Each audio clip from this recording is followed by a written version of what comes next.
Welcome to the Franciscan Moment podcast. I'm Sister Elena Gonzales.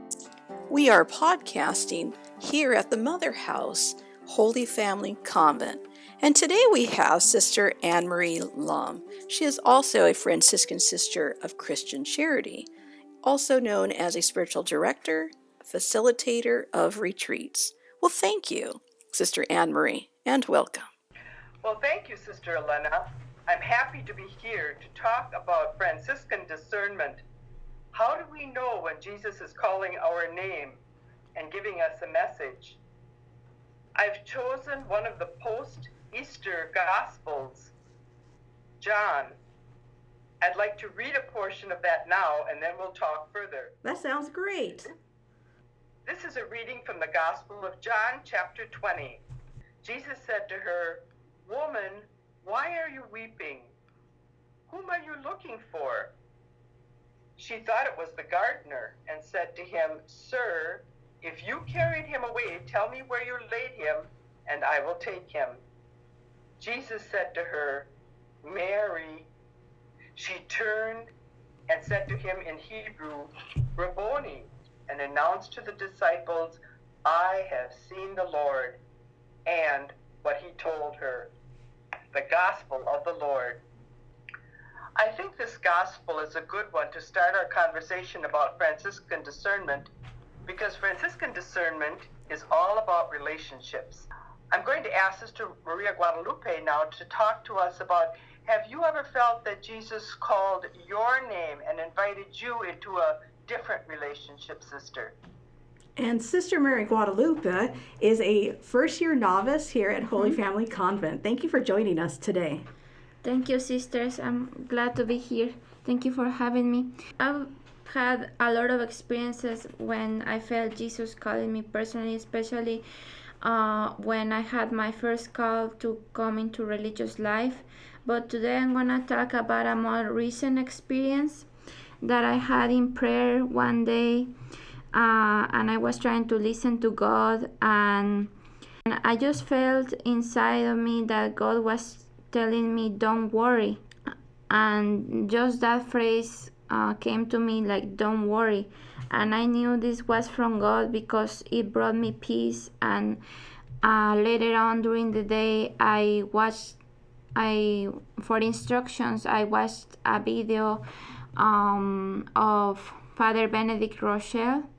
And he started the video by saying the scripture quote of, "Who of you will increase a second of your lifespan by worrying?"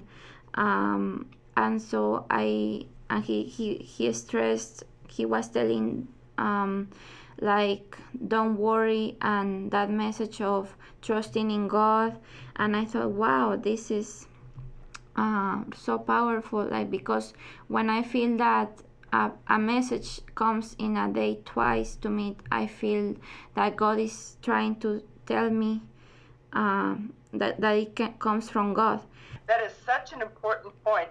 First of all, it's not just once. Mm-hmm. You felt that several times, and then it brought you great peace. Yes. And that's one very strong indicator that God is with us when there's peace, because God never wants us in fear or confusion. So I'm really glad you brought out that point. Very important. And it also takes a lot of courage, like Mary in the story, Mary Magdalene, to have that trust. Yes. And especially today with our vocations or those before us who became religious, there is a need for courage. There is a need for trust in order to hear his voice, in order to for us to hear him call our names to religious life.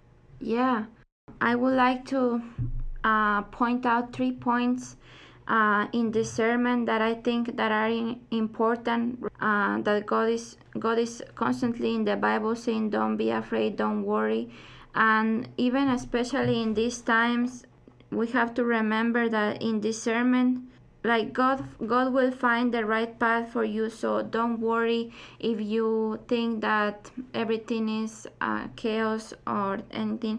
Just trust in God that God will if God is calling you, He'll find the right path for you. So don't worry right now. You find that in the Annunciation, the Gospel. The angel says, Gabriel says, be not afraid. And then you have Jesus entering the room after the resurrection. And he tells his apostles, be not afraid, be not afraid. So you hear that as a theme. And because of his glory and his awesomeness, of course.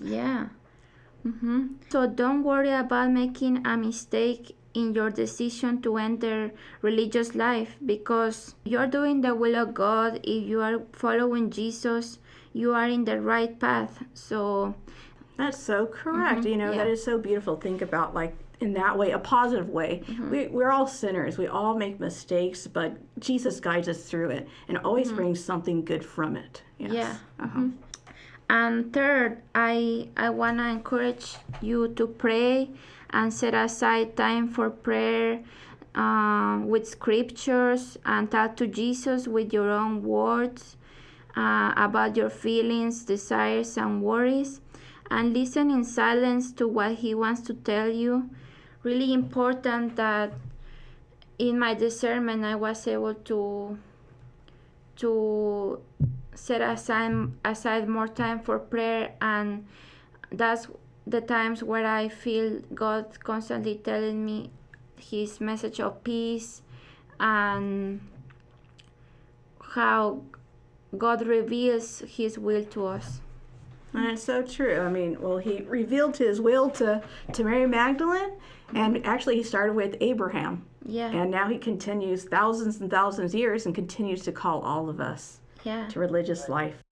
I'm glad you brought out that point too, Sister Maria Guadalupe, of listening to and setting aside that time for prayer. And I would add to that, if you can find somebody to talk with, to help you with that discernment. So I think that also ties into that story, that post-resurrection story. Mary then went out and told others about that call, which you have done very beautifully as you shared with us. Thank you so much. We leave you with one question to ponder on our Franciscan Moment podcast. Jesus said to Mary Magdalene, "Whom are you looking for?" If you know the answer, or if you need help, then check us out at fscc-calltobe.org. Peace and all good.